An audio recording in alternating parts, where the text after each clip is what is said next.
Hi, we're going over WebWork 3, question number 9. So this question asks you to match a bunch of functions with their graphs in 3D.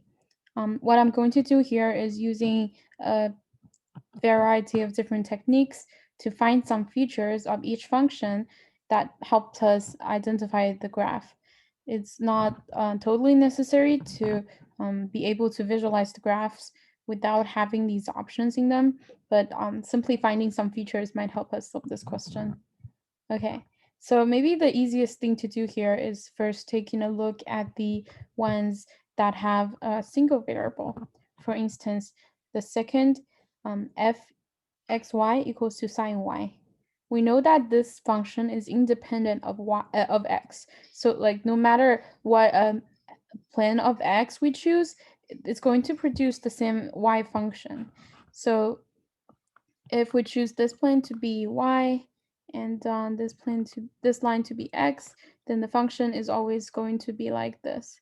And it's fairly simple to choose which of these graphs suit that behavior. It's f. Okay, so there are also other single variable ones in this question. They are just disguised as multivariable functions. We know that in the polar coordinate, x squared plus y squared equals to r squared. So that's exactly what we can do in this question here. First of all, let's look at question number 3. Function of x and y equals to 1 over 1 plus x squared plus y squared. This can be rewritten as 1 over 1 plus r squared. Okay, and then if we try to plot this function on a graph where there's r and a function of r, we know that it's going to start at 1 when r equals to 0, and then it's going to decay, but it's not going to decay past the point of 0. So as r goes to infinity, this function is going to get smaller, but never negative or 0. Okay, so and then because it's not dependent on the variable theta, which is the angle from the positive x-axis in the polar coordinate, we know that it's going to be symmetrical around all theta. So basically what we're doing here is rotating this function 360 degrees. And the graph that satisfies that behavior is number B. Okay, so we do the same thing for number 4. Rewrite this as cosine r squared over 1 plus r squared. So this is a little bit more trickier, but we can sort of partition them. We can rewrite them as cosine of r squared 1 over 1 plus r squared. And we already know how 1 over 1 plus r squared is going to behave, right? So it's basically going to behave like this. But now we're adding on multiplying cosine r squared. So cosine functions will give you an oscillation along this decreasing pattern. So it's going to be something like this. And it might oscillate down to certain points. So the graph that matches this behavior with erratic oscillations at the start and goes to smaller oscillations at the as it goes to infinity, that one describes the graph number D. Okay. So the other ones, actually number 5 is also, we can also use this technique to analyze number 5 for a bit. We have number 5 equals to sine x, sine y, e to the power of negative x squared plus y squared, which equals to sine x, sine y, e to the power of negative r squared. Okay. So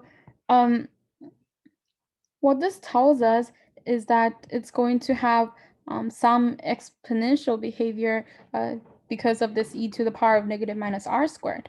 But because we have this sine x and sine y here, we can look at the contour plots of this whole function at different levels of z. Okay, so for instance, if we set this equals to 0, that means we're looking at the function's graph where the z equals to 0 plane intersects. Okay, so we know that this part cannot be 0 because it's e to the power of something.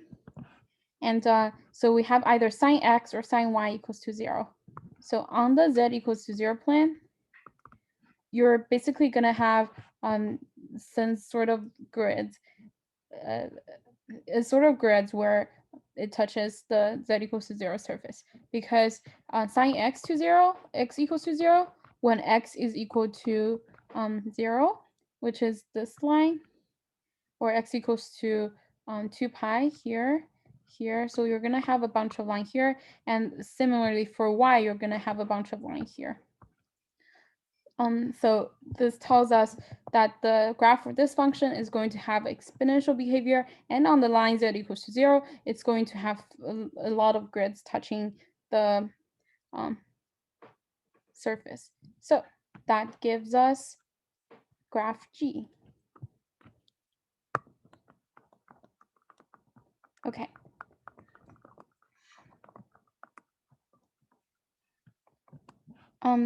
Now let's look at the sixth function. F of xy equals to 3 minus x squared minus y squared. This can be rewritten as 3 minus x squared plus y squared, which equals to 3 minus r squared. Now we know how that's going to plot in our two-dimensional diagram if we set this axis as r, this axis as f of r. Okay, so it's going to be like a quadratic function. So it's going to be like this, and it's going to be symmetrical around all the angles in the positive, from the positive x-axis. And that's fairly straightforward. We have graph E that exactly matches that behavior. Okay, so the only functions that are left are 1 and 7, and the graph that are left are A and C. Okay, so let's distinguish these two with contour plots. Okay, so for the first one, let's set x minus y squared equals to 0. And we know that that only happens at x minus y equals to 0, which means at the plane z equals to 0, you're going to have a function y equals to x. And we all know y equals to x will look like this. Okay, so looking at graph C, we do have a line like this on the z equals to 0 plane.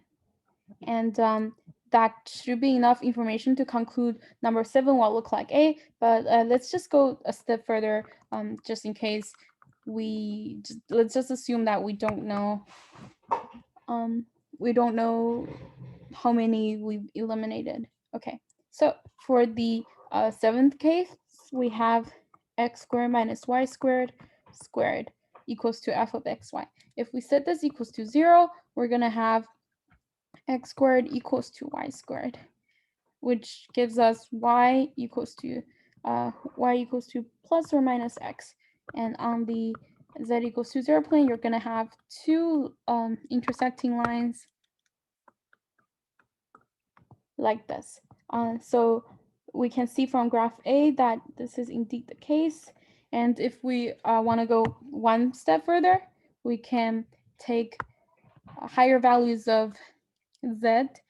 So let's, for example, look at how the function behaves when x squared minus y squared equals to 1. Okay, this gives us x squared minus y squared equals to plus or minus 1. And this will give us y squared equals to x squared plus or minus 1. Basically, y equals to plus negative x squared plus or minus 1.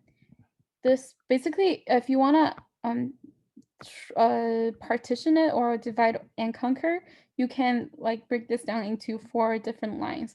But in a 3D grapher, it's going to in 2D grapher, it's going to look something like this. So this graph sort of matches that interpretation. So we give this one A. So that's all about question number 9. If you have any questions, feel free to post on Piazza or come to the office hour.